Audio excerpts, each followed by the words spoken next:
Yo, what's going on, snipers, and welcome back to our Arizona Coyotes franchise mode here in NHL 22. So last episode we had the draft and the re-sign stage, and we actually had a pretty successful draft for the most part. And in the re-sign stage, we had to let go of a few players that were kind of key contributors to getting us to being a very good team last season, but we had to do it, and those players we let go of were like Jack Campbell, for example, just because Wallstead is ready to be a NHL backup pretty much. And then we also did trade away Yoki Haru to, I think it was Tampa Bay, just because we do have to get some of our youngsters into the NHL lineup for this upcoming season, because there's a lot of guys that could crack the lineup this upcoming year. So yeah, we basically traded away Yoki Haru, and then basically we signed Bonet to a 1-year deal just because that way we could use him as a depth defenseman. But basically our top 6 pairing is going to be changing this year to Braden Schneider, who we brought in, I think, via a trade a few years ago. I can't remember who it was with, if it was with the Rangers or not. But yeah, we brought him in, and then also Tukinen, who we drafted at 7th overall a few years ago, needs to play in the NHL this coming year, so we are going to give him an opportunity. So far, he's got 2 points in his only 3 NHL games, so I'm excited to see what he and Schneider can do on that defensive core this upcoming season. But as I was mentioning, the draft was really good for us. We did pick up some good defensive prospects, including Ladipov, who looks like he's going to be pretty good. I think I'm already going to give him his entry-level deal right now, just because we are going to play him in the AHL, since he actually can play in the AHL because he was in Russia before. So we're going to give him the opportunity already, just because the AHL team actually could use a defenseman, so he's like the perfect thing to bring for the AHL. As for Sasaki, this guy's another really good steal we got. We got him in the 2nd round. He's a low elite DFD, and he has some very good X factors, so he looks like he's going to be a very good old school defenseman, if you will. As you can see, he's got shutdown as his zone ability, and he's also got quick pick, bouncer, stick him up, back at you, and truculence. We're not going to give him his ELC yet because of the fact that he plays in the WHL, which means he's not AHL eligible. So we probably will wait a few years, or maybe even just 1 season, and then he might end up jumping right to the NHL instead of playing in the AHL in a few seasons, which would be pretty nice. So yeah, Sasaki was a good pick. We also drafted, I think, a couple other low elites, including Dalmont, who might end up becoming a forward prospect for us at some point, since he was a 2nd round pick. And we also drafted a lowly goalie with our last pick in the 7th round, which is a very late steal. I don't know if this guy's going to pan out, but if he could become even like just an AHL caliber goalie, I think that's a pretty solid pick for a 7th rounder. But anyways, that's what happened in the last episode. So before we get into free agency and potentially making a trade, we do have a few comments to go over. So the first one is from Half Silly. He says there are some top 6 forward prospects in LA and Ottawa. There is also 2 top 9s in UE, Ottawa, and Umberger, Toronto. Either one could develop into a good third liner, a good Ponomarev. Now, I was looking at those players that you mentioned, Half Silly, and I really don't think I want to trade for them because they do have low top 9 potential, both of them, but both of them are like kind of late picks, so they probably won't end up panning out. Like, I was hoping that they'd be at least like medium top 9 or high 9 or something like that, but honestly, these guys don't look like they're going to become much of anything. Like, it would probably be a risk trying to trade for them. What position do they play again? Let's just go to skaters matching block. But as you can see, Yui's a right winger. He's a low top 9, 60 overall at 20. I really just don't think this kid's going to pan out. Like, he could end up being a good AHLer, but he was a 7th round pick, so the chances of him actually developing are probably pretty slim, being 20 years old already. And then he also mentioned Umberger in Toronto, which is also a low top 9. I believe around the same overall, if I'm not mistaken. Oh, he's a little bit better, 62 at 19, but he was a 5th round pick, so still, this guy probably doesn't have a good shot at making it. He does have good shooting categories, so maybe a solid AHL player, but I don't think that they're going to end up being anything better than Ponomarev is, unfortunately. So I'm not going to be trading for those guys, unfortunately, but thanks for the suggestion, Half Silly. The next comment is from Oxfan88. He says, I don't think you really need to sign anyone, just trade away Ponomarev for a good third liner, and I think you're fine. And I asked if there was anything in specific he saw for Ponomarev, and he suggested Nazem Kadri, which is actually something that I will be willing to do, because Nazem Kadri is actually kind of similar to when we made the Boone Jenner trade. Basically bringing in a veteran that's got 1 year left on his deal and hoping that he actually could do something. Nazem Kadri has put up some pretty solid points in Carolina and stuff like that before, so I think he should help out our third line. Maybe we could give him even second line power play time if there's actually some room in our lineup to trade for him. So I think we are going to try and trade Ponomarev to get in Nazem Kadri. But before we do that, we do have one last comment, and that is from Hugh. I'm not going to say your name because I know you're trying to get me to say your name just because it's a funny name and whatnot. But he says, "I can't believe you turned down Hughes." Now, that trade offer I got for Jack Hughes was really interesting. I was trying to get rid of Ponomarev at the deadline, and we basically could get Jack Hughes in a 7th round pick. Now, why I basically rejected that deal is because we really do not have the roster space to bring in somebody like Jack Hughes for our top 6. Like, there's honestly, like, nowhere where he would fit in on this team on that top 6, and that's why I didn't want to do that trade. Because if we look at our overalls right now, Hayton and Farinacci are basically the exact same overalls as Jack Hughes. They're already our top 2 centers. Then we have Geeky as our 3rd-line center. Jenner's probably going to be like a 4th-line center. And then we also have other guys in our top 6 like Zadina, Agostino, Genther's jumping up. Shelley's already pretty much a 2nd-liner. So we already have a lot of guys in our top 6. And bringing in Jack Hughes, I just don't know where he would really fit into our terms of our lineup. So that's why I didn't do that trade. And I think it's a realistic thing not to trade for him at this point. And also with him only having like 1 year left on his deal, pretty much, I feel like he would be more of a rental player to an extent if we actually did do that trade. But anyways, let's get into making that trade for Nazem Kadri with the Carolina Hurricanes, because I think that is going to be a pretty solid option for our team. Basically, like I said, it's basically trading like for Boone Jenner a few years ago, and it will help out our team, I think, a bit offensively and defensively, and also give those young guys a good veteran to play with instead of somebody like Ponomarev, who's really struggled with this team. He's not been terrible in terms of the regular season stats, but when you go to his playoff numbers, like last year, he was 4 points in 7 games. This prior season, when we went to the Stanley Cup Finals, only 1 assist through 21 games, which is terrible. He also didn't shoot the puck a lot, and he was averaging 11 minutes on ice. Like, this guy should have at least put up a goal, but he did not put up a single goal in the playoff run. So that's why we're trading him away, even if he has good potential and all that type of stuff. So we are going to be trading him away to the Carolina Hurricanes, which is where he was actually originally drafted. I don't remember if that's where we got him from or not, but we're going to be trading him back to Carolina, even though Carolina doesn't want him. And we'll bring in Nazem Kadri, who looks like he has a little bit less value than Ponomarev, so I might be able to snag something else into this trade. We will see if we could throw in like a 5th round pick maybe into this deal. I think that would make sense. Kadri in a 5th for Ponomarev. Yeah, I'll see if the Carolina Hurricanes are willing to do this. So Ponomarev on a 1 year deal for Kadri on a 1 year deal and a 5th round pick.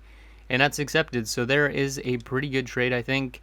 Sucks to get rid of a good young player like Ponomarev, but he really struggled in the playoffs, and we kind of are in this territory where we want to actually win as soon as possible. So bringing in Nazem Kadri should help out us to an extent. And yeah, it's going to make our center core a lot stronger. I basically think we will probably end up playing Geeky as like a winger on that 3rd line instead, just because Kadri, I think... Yeah, Kadri's got better face-off stats than Geeky does, so I think I'll use Geeky as a winger instead on that 3rd line, and then Kadri will be the actual 3rd line center.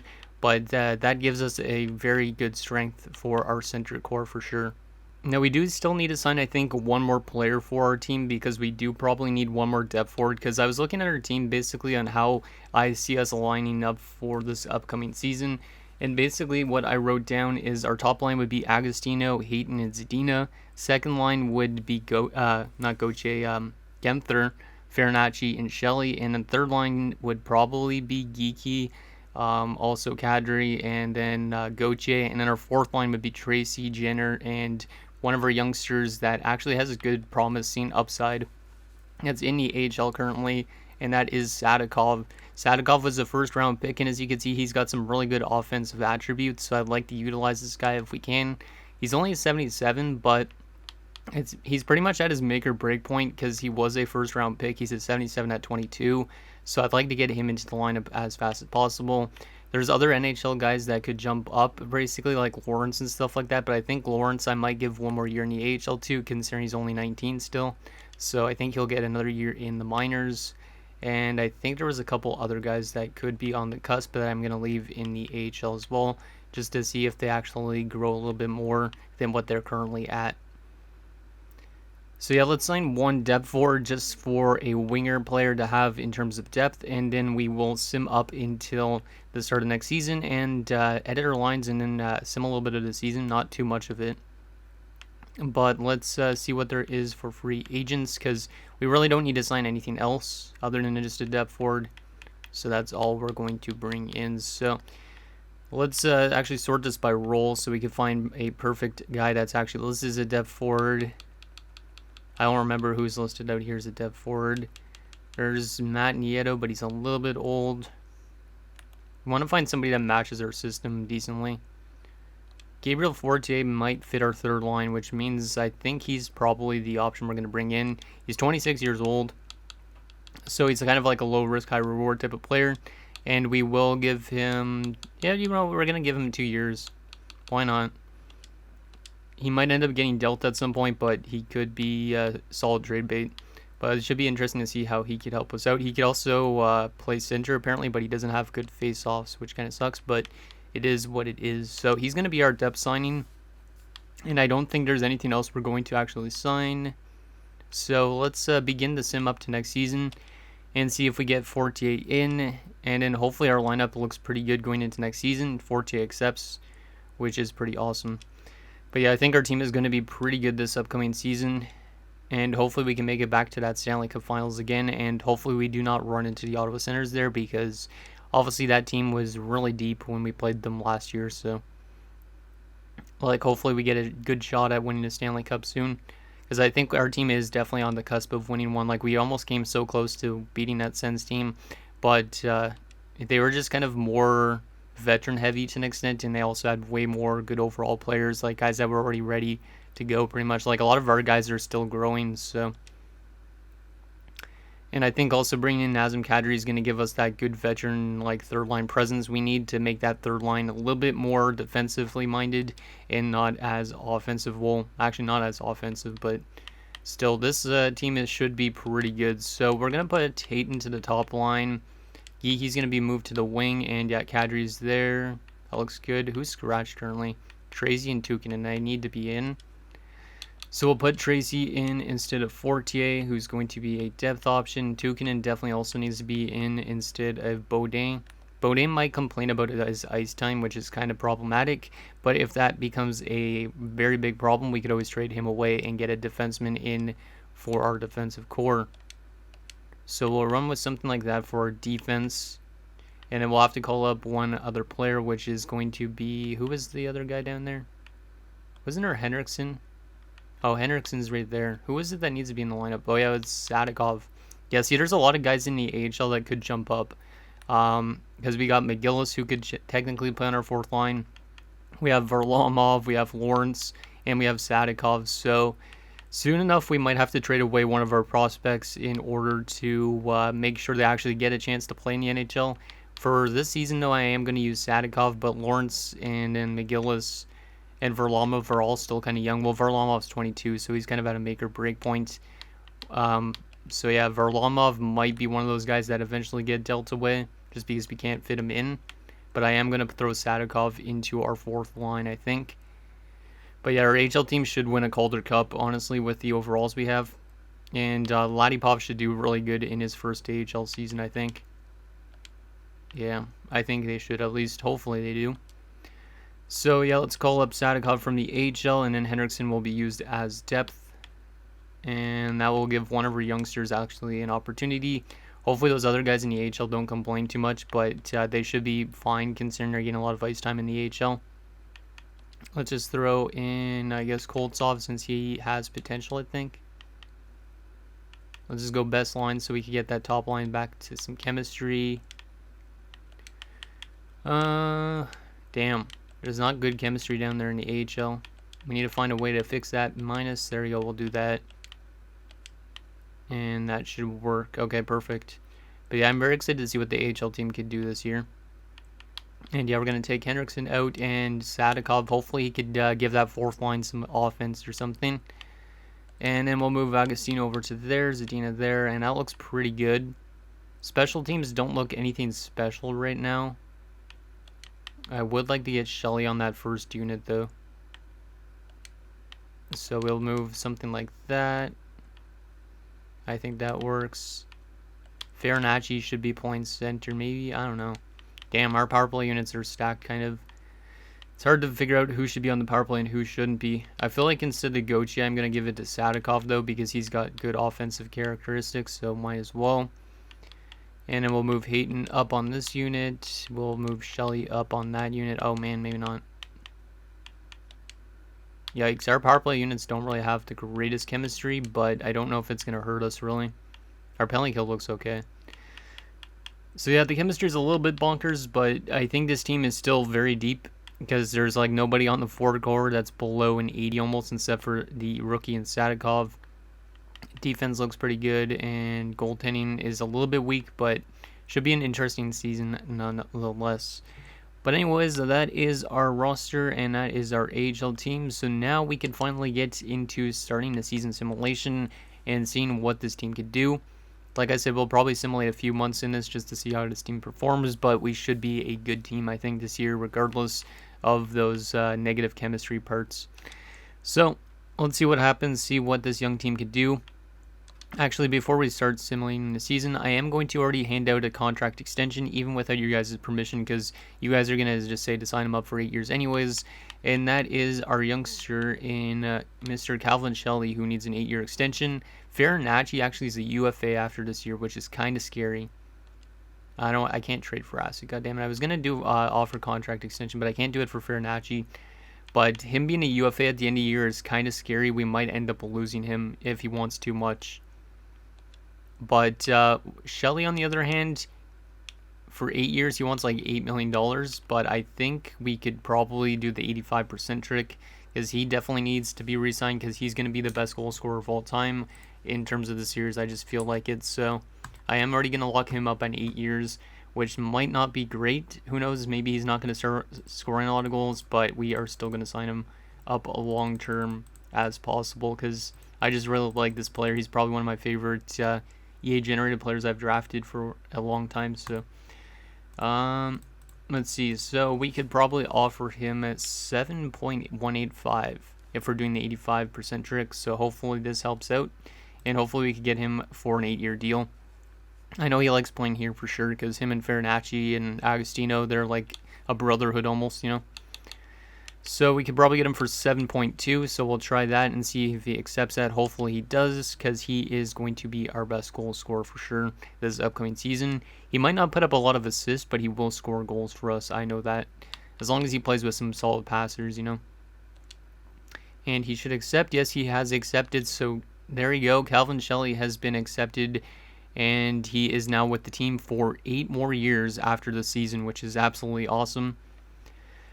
But yeah, I'm kind of scared about Farinacci being a UFA. I didn't realize he would be a UFA, but it's probably because I created him. So 5-2 in the preseason, that's pretty good. Only 8 points in 7 games for Agostino. Expect a little bit more from the offense, but it is what it is. Not going to take that as a problem since it's just the preseason. Okay, so we are up to the start of the season. Let's simulate up to December the 1st, maybe? You know what, we're going to go up to January the 1st already. It might be a long time of simulating already in this episode, but I really just want to see how this team could do. And more than likely, we should have a winning record by the end of this. If we don't, that is not going to be good, but let's see how this team could do.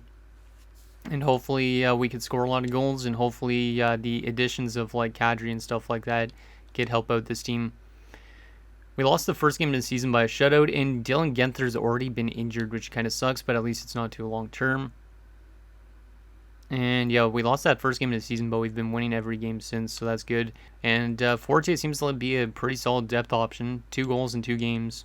You'll love to see that, since he's kind of like a low-risk, high-reward signing. There's another win, and Connor Timmins has been injured, so it seems like we're going through a little bit of injury trouble early in the season, but I would rather take it now than late in the season when we could be trying to contend for a playoff spot, so just go replace player. But yeah, this team is off to an incredible start, and there's only our 2nd loss of the season. We literally went like 8-1 in the first month. But yeah, the only thing that I think might be a bit problematic is scratching Baudin. And then also, I'm not sure how Wallstead's simulating. Hopefully Wallstead simulates pretty good, because obviously we lost Jack Campbell, but it looks like our team is playing pretty good defensively so far this season. And Ladipov has been injured in the AHL. That really sucks because he's our top defensive prospect pretty much, other than Sasaki now. But he already gets injured. He's an OFD, but he might be injury prone. And now Denisov has been injured in the AHL, so the AHL is going through a little bit of injury troubles as well here early on. And Denisov is back. That's good news. I think Yannick was out of the lineup. Yeah, I think that was the case. There you go. That's good. Okay. And how are we so far? 9-7 win over the Dallas Stars. Man, our offense looks like it's off to a crazy start. We're literally 16-3 on the season. Like, honestly, at this rate, I don't think we even need to make trades this season. But obviously, I will leave that up to you guys because obviously, who knows, maybe we need to make trades down the road. But there's back-to-back losses for probably the first time this season. 3 straight losses now. Okay, now we're going on a losing streak, but I guess that's kind of good to an extent because if we win too much games, we're not going to win the Stanley Cup. So, Ladipov is back. That's good news. We will try and change this defensive core a little bit. But yeah, this team's on a majorly long losing streak all of a sudden. It's kind of concerning. Sadikov has been injured. There's a nice win. Man, this has been a terrible month, though, for this team, which it really shouldn't be. But we are getting kind of bombarded with injuries. Sadikov is the only one out. Okay, that's fine. And Sadikov is back. But yeah, we really started the season off hot, and now all of a sudden we're kind of closer to 500, which is kind of a good thing, like I said, because if we just barely make the playoffs, there's a better chance we win the Stanley Cup than if we just dominate the rest of the season. Okay, so we are 20-12-1 on the season. We started off really hot, but this last month was not good. We literally lost 2, 5, 6, 7, 8 games in a row. And then we lost 10 of our last 12 games, I think. And then we won 2 games to end the month. So that was a really terrible month by the comparison to the first month. But at least we're still 20-12-1. And our division looks like it's a pretty tight race, but we are not in first place, which is kind of weird. But we do have 5 less games played than the top team in the Colorado Avalanche. But seems like our offense might not be that good unless it's just really balanced throughout our entire lineup, because Agostino's currently leading us with 29 points in 33 games. So maybe our offense is not that good unless it's just balanced throughout our lineup like I was mentioning. But let's take a look at our team stats and player stats so far for the season and see what we're doing good at. And then I'll show you guys the trading block and stuff like that, just so you can see what is out there in case we need to address any certain parts of our team. But currently we are the 10th best team in the NHL, so that's nothing problematic. We are the best offensive team in the league, apparently, even though everybody's under point per game. So that means literally the depth scoring on this team is probably insane, I would assume. Goals against per game wise, we are not one of the best defensive teams, so I guess it could be because we have Allsted as our backup. We're a little bit worse defensively. So we might need to address our goaltending a little bit, maybe our defense. But then again, it could be also because Tukinen and Schneider are in the lineup now because they're youngsters and they're in their first season. So maybe it's just a little bit of growing pains, but it is what it is. Power play percentage wise, we are still not a good power play team. We're kind of around mid-table at 17.2%. And then our penalty kill is still not that great either. So I think our special teams need work so far this season. And then it seems like we need to be a little bit better defensively, 5-on-5, but our offense is really good so far. Interesting. That might come back down to earth, though, in a few months of simulating, but who knows. Let's take a look at those player stats so far for the season, which actually looks insane. So Farinacci, 29 points in 33 games. Yeah, he's going to want a lot of money, and he's a UFA this upcoming offseason, which means I need suggestions for what we should be offering him for term, because we should probably do that in next episode already. But, yeah, he's off to an incredible start, which is nice. Barrett Hayton, 27 points. That's also really good. Boone Jenner's got 23 points through 33 games. You love to see that. Kadri's got 21 points. That's pretty good. He's got 15 goals already, which is pretty nuts for playing on the third line and some power play time. And then Connor Geekie, 18 points is pretty good as well. And Henriksen, 1 assist in 3 games. So the depth scoring from the centermen are phenomenal so far. Left wing wise, Agostino 29 points, Zadina 24 points, Tracy 18 points. Genther's been quiet again. I'm not really liking how Genther's been kind of streaky. Like, last year he had 49 points, but so far this season he's been kind of quiet. That's not good. I don't know really what we could do to get him to score more goals. It could be because he's playing with another sniper in Shelley, so we could always move Shelley up and then move Zadina down, something like that. That's always an option. And then Forte, 2 goals in 2 games. Right wing wise, Calvin Shelley. See, that's why I gave him an 8-year extension. I knew he was going to score goals. He's got 20 goals and 4 assists for 24 points in 33 games. Oh my god, this guy's already hit 100 career goals and he hasn't even played 200 games. This guy's going to be a channel legend for sure. He's only... Wow. And he also has almost as much takeaways as giveaways this year, which is good, but he's still giving the puck away a lot. But I am very excited to see what this kid could do down the road, because I feel like he's going to retire at like 35 years of age, but he looks like he could hit 50 goals this season maybe, or have another 40-goal season. Sadikov off to do a great start as well. 17 goals and 2 assists. So these two have been amazing in terms of scoring goals. That's why I put Sadikov in the lineup, because I saw his offensive stats and I'm like, this guy needs to be in the lineup. He's literally got 17 goals in his first 30 NHL games. Could be because he's getting power play time as well. But Victor Sadikov is probably going to end up being one of the rookies of the year, or a chance to win a rookie of the year, I should say. And then Gauthier has been pretty quiet, so we could always alternate Gauthier and Sadikov in the lineup if we want to. Defensively, Chikrin's been great, 25 points. Soderstrom, 23 points. Samorukov, 8 points only. It's kind of quiet. Schneider's got 8 points, but a +8. Timmins has been pretty quiet. Tukinen as well. And Baudin has 2 assists in 2 games. So our defense hasn't been putting up as much points as last year, but it's still playing pretty good defensively for the most part. And then goalie-wise, so far, both goalies, actually Lennefeld's been not great. I don't really like that. We signed him to a 3-year deal. He's 15-10-1. He's got an 8.85 and a 3.38. I don't know if Lennefeld's the problem right now in this team or not. He's kind of playing like he did in the Stanley Cup Finals. And then Jesper Wallsted's off to an incredible start, 5-2 with a 9.29 and 2.28. So he's definitely not the problem.